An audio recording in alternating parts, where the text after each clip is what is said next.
Now, Kenya Airways has posted an operating profit of $8.8 million for the 6 months ended in September, raising hopes that the struggling airline may begin to reverse its years of losses. The airline, 27% owned by Air France-KLM, has been reducing the size of its fleet, selling non-core assets like land and cutting jobs to try and turn itself around after years of losses owing to a slump in tourism in Kenya following attacks by Somali Islamist militants.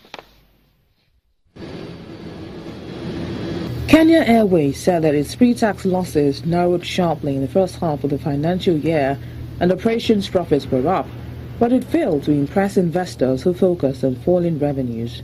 Gentlemen, I'm pleased to announce on behalf of the board that our operating profit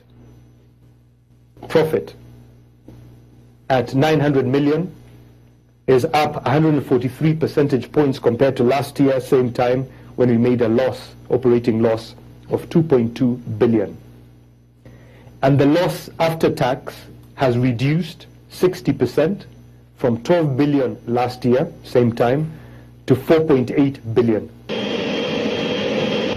Kenya Airways, which is 27% owned by Air France-KLM, has been reducing the size of its fleet, selling non-core assets including land, and cutting jobs to try and turn itself around after being hit in part by a tourism slump in Kenya following attacks by Somali Islamic militants. The airline said it's pursuing three main priorities: closing its profitability gap, refocusing its business model, and optimizing the company's capital. A strengthened US dollar, increased borrowing costs, and the negative economic effects of lower commodity prices hit travel demand, but reducing the number of aircraft used have cut fleet ownership costs by 35%. The appointment of veteran telecoms executive Michael Joseph as chairman this week has helped lift sentiment at the airline. Pilots have threatened to strike to demand management changes, but called off the action when Joseph's appointment was announced. In the meantime, airline group IAG, the owner of British Airways and Iberia, says the weak pound costs it 162 million euros. That's an equivalent of 145 million pounds in the third quarter of the year. Operating profits in July to September fell 4% to 1.2 billion euros.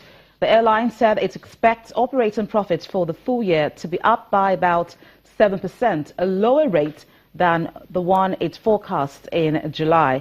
There was a raft of cost increases, including employee costs up by 1.6% and handling and catering up 7.5%. The company said the increase reflected additional compensation fees and baggage claims related to operational disruptions, including air traffic control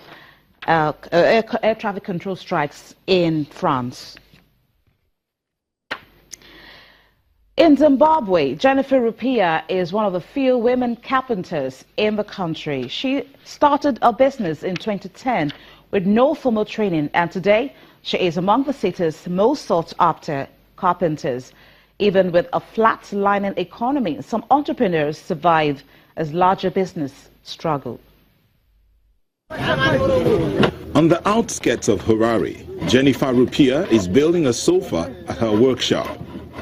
Jennifer is one of the few female carpenters in the city. Before she started her business, Charliewood Investment, 6 years ago, Jennifer used to sell snacks to other carpenters. Then she started to take a keen interest in their work.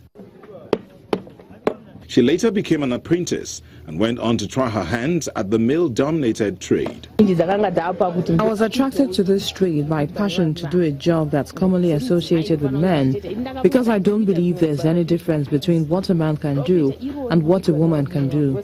I saved some money and started buying materials to start the business. I also got a lot of help and training from my male counterparts until I mastered the art. Even in my sleep, I can give you the measurements for any type of sofa. The 45-year-old says it has not been easy to penetrate the market.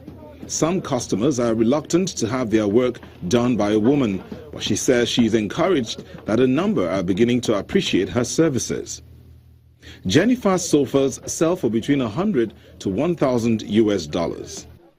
The country's informal sector employs about 6 million people, with many formal businesses and industries shut down in the last 15 years as a result of the ongoing economic slowdown. Many people are turning to entrepreneurship to make a living. Large chain stores that closed down have been replaced by little businesses that sell a variety of local and imported products.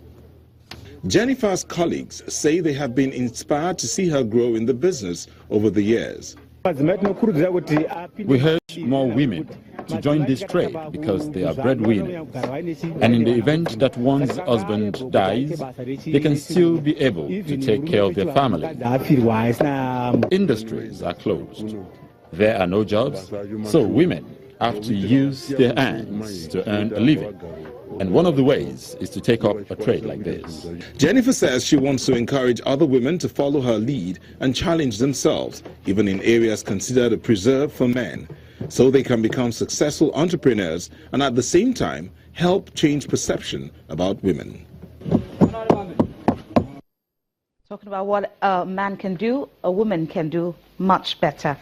Now, the African Export-Import Bank has already secured more than $3 billion that it sought to raise by the end of the year to fund its activities, with about $1 billion coming from Eurobonds. The Cairo-based bank said that it did not have enough resources to meet the continent's soaring demand for financing from African economies hurt by the commodities price plunge.